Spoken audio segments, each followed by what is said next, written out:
Kerjanya apaan sih? Ngapain aja saya, Pak. Kerjanya ini ngapain aja. Pokoknya ada kerjaan saya kerjakan.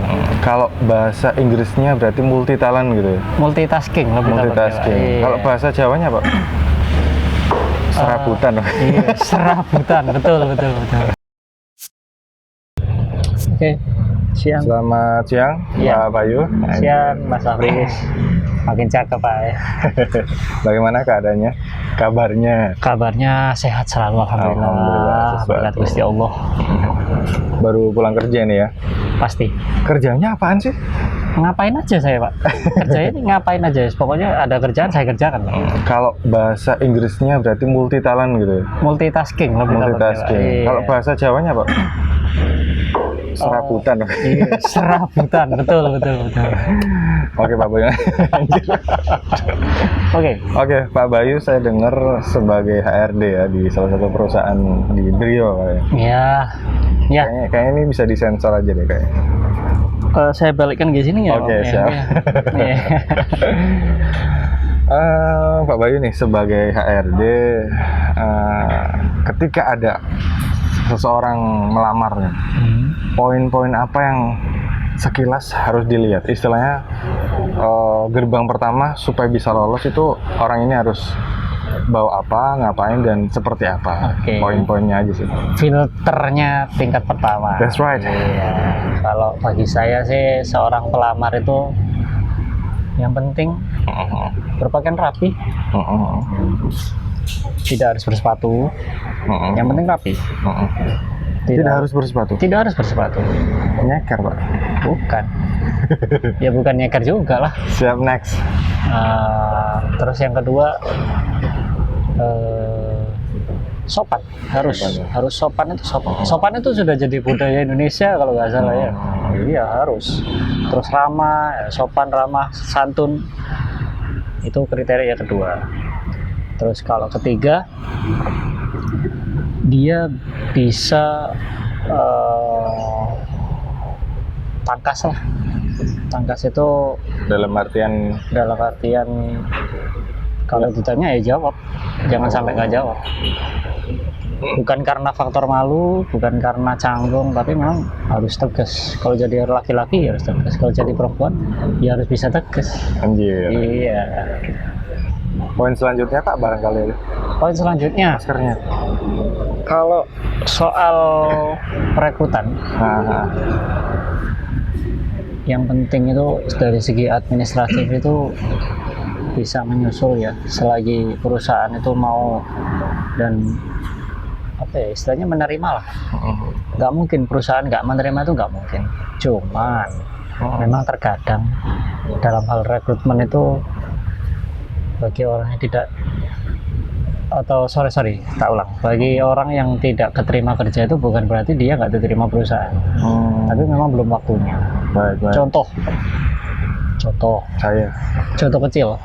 Nah iya, kalau nggak salah Anda pernah ngelamar di sana, sudah pakai jas ya, rapi ya, siap kerja. Segitu aja, Pak. Nggak ada. Ya, jadi intinya kalau soal rekrutmen itu yang penting kesiapan kerja aja lah jadi seorang pelamar. Kalau lu semua nggak siap, nggak usah ngelamar, apalagi pandemi kayak gini. Ya udah, itu aja. Oke, Pak. Pernah memfilter sesuai dengan kriteria nggak, Pak? Maksudnya kayak gini, ada orang datang nih, dia bisa komputer gitu, Pak, tapi yang dibutuhkan tidak di komputer. Nah itu bagaimana, Pak? Oh, kalau soal kayak gitu itu mungkin bukan berarti kita nggak mau menerima dia ya. Iya. Tapi tidak sesuai bidang maksudnya. Nah, kalau soal masalah sesuai bidang tidaknya, kalau menurut pengalaman saya itu bisa di kamuflase kan. anjir. Jadi bisa diakal. Orangnya. Ketika orang itu mau ngelamar sebagai sebagai teknisi, padahal dia nggak punya basic teknisi, dia punyanya basic sipil gitu. Bisa diajari, asalkan dia mau dan niat. Siap. Menurut saya sih kayak gitu. Nanti nggak maksimal dong, Pak? Pasti maksimal kalau dia diajari betul. Pakai apa? Pakai palu, pakai pentung. Oh enggak, maksudnya Diajarin. maksudnya ketika dia diajarin sesuatu dan dia nangkep maksud dari pelajaran itu, dia pasti bisa. Oh, itu. Contoh kecil, contoh lagi. Saya juga. Iya, terlalu lama ya durasi. Ya, jadi ketika dia dikasih sebuah pekerjaan dari pimpinan atau dari siapapun yang istilahnya mentraining dia, dia harus memastikan bisa selesai. Nanti masalah penilaian baik dan buruknya itu belakangan, yang penting selesai dulu. Biasanya penilaian itu bukan dari cara dia menyelesaikan, tapi cara bagaimana dia mengoperasikan supaya bisa selesai. Prosesnya gitu. Proses. Betul. Sudah pinter dari saya kayaknya. Iya. Di bawah ada subtitlenya soalnya. Mana nggak ada. Oke, next. Kemudian dari sisi kan dari sisi HRD tetap dari sudut pandang HRD nih ya. Ada peraturan perusahaan yang diharuskan untuk memberhentikan karyawan gitu.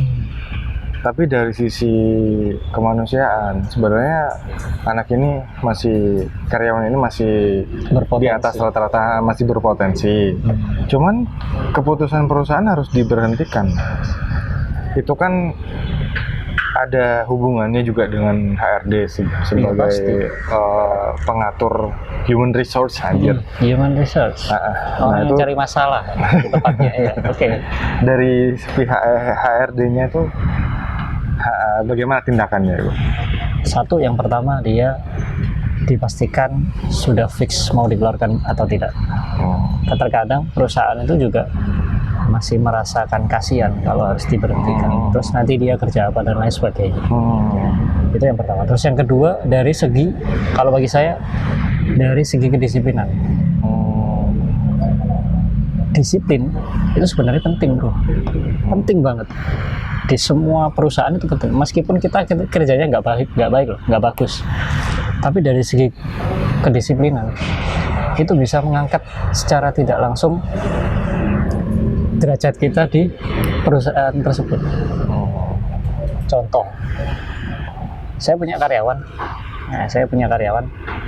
namanya itu Lucky.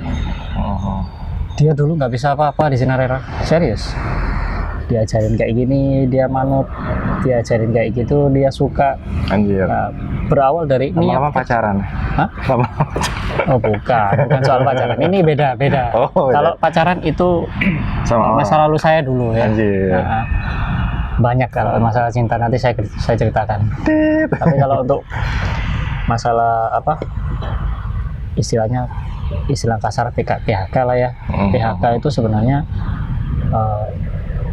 juga 50% baik buat karyawan, 50% buruk bagi karyawan. Baiknya bagaimana? Baiknya dia bisa mencari solusi untuk meneruskan masalah ekonominya dia. Semua manusia saya yakin kreatif. 50% di buruknya, dia itu nggak bisa mikirin next mau ngerjakan apa. Kalau kayak Mas Afris gini kan sudah lepas dari perusahaan langsung jadi bos sekarang, apalagi bos di percetakan. Saya pengacara sih Pak. Wah, pengacara, pengangguran banyak acara. Iya, itu dia. Contohnya acara ini, jangan lupa di subscribe ya. Iya. Ojo lali lo bro. Follow juga Instagramnya Pak Bayu yang ada di ini nanti. Iya. Di sini pastinya ada. Nanti saya share. Yang penting dalam masa PHK itu setidaknya sebelum dia pas hari hanya diberhentikan, setidaknya dia di konseling selama 1 bulan. Konseling ini dalam artian bukan karantina ya, tapi menilai seberapa jauh dia masih punya effort kerja yang tinggi. Oke Pak. Tapi ya memang kalau keputusan perusahaan harus memberhentikan, ya harus diberhentikan. Kita kerja buat perusahaan, bukan buat dia kan gitu.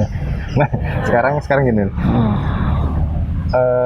Dari semua orang juga pada tahu ya, maksudnya di kebanyakan perusahaan itu struktur organisasinya kan karyawan, kemudian mungkin di atasnya itu HRD, saya kurang tahu juga. Nah, yang biasanya ngelola karyawan gitu loh. Nah, sebenarnya HRD ini kan juga karyawan Pak perusahaan. Nah, yang ngelola HRD siapa nih? Kalau yang ngelola HRD ada di sekretariat. Oh, ada lagi Pak ya di atas. Sekjen. Jadi sekjen itu sekretariat jenderal manajemen. Jadi dia itu yang istilahnya menilai, termasuk big boss-nya, termasuk direktur utamanya. Oh, gitu. Direktur utama itu pasti punya penilaian. Baik itu buruk, baik itu juga baiknya. Keliru ya, sorry ya. Maksudnya bos itu pasti bisa menilai mana baik dan buruknya seorang HRD. Betul. Tapi penilaian itu tidak bisa dijadikan patokan atau ukuran bahwa dia itu kinerjanya bagus atau tidak. Selama dia bisa mengabdi, selama dia bisa istilahnya membangun perusahaan ini jadi lebih maju, ya bakal diteruskan. Kriteria jadi HRD apa sih Pak? Saya juga mau kalau gitu. Kriteria jadi HRD. Poin-poin, aku mau jadi HRD nih, aku harus kayak gini, harus bisa ke ini dan harus ngapain aja gitu. 1, lambenya harus turah. 2 gitu Pak. Lambenya harus turah ya. Anjir. Itu yang pertama. Terus yang kedua dia punya wawasan yang luas lah. Wawasan itu dalam artian bukan hanya ilmu sekolah, tapi ilmu bela diri juga ada. Boleh. 2% aja, 2%. Ilmu bela diri ya.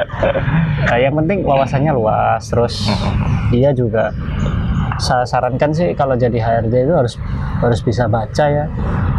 Baca apa? Yaitu undang-undang yang sebelumnya segini. Lihat ke kamera Pak. Iya, tahu Omnibus Law, tahu nggak? Iya. Ya itu. Udah ya. Intinya itu tadi 2 aja lah. Menurut saya 2. Yang pertama, dia punya wawasan. Ya, wawasan yang luas. Yang kedua, dia mempunyai keberanian untuk memimpin. Memimpin itu perlu, karena memimpin itu bukan sekedar hanya menyuruh, tapi juga mempertimbangkan gimana caranya ketika kita memerintah atau kita memberikan instruksi itu bisa jalan dengan persepsi HRD kan gitu.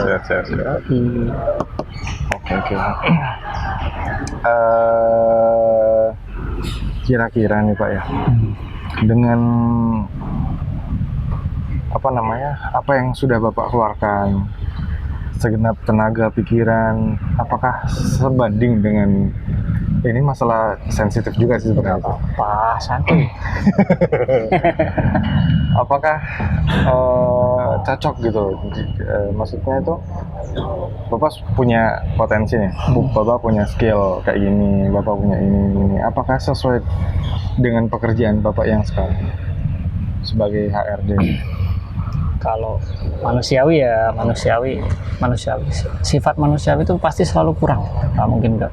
Tapi kalau bagi saya secara pribadi, kerja dimanapun, di bagian apapun, selagi kita bisa menikmati, nggak akan ada yang masalah kekurangannya.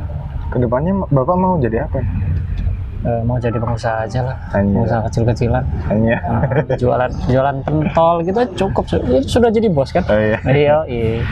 Kayak kopi bosku ini ya, ini kopi bosku. Yang terakhir barangkali ada yang mau Bapak sampaikan? Terkait masalah kemanusiaan ya. Ini masker nggak Pak? Iya.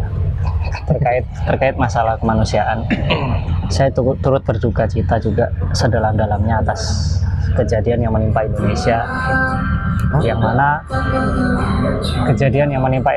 mana dikarenakan adanya wabah seperti ini, jadi kita sampai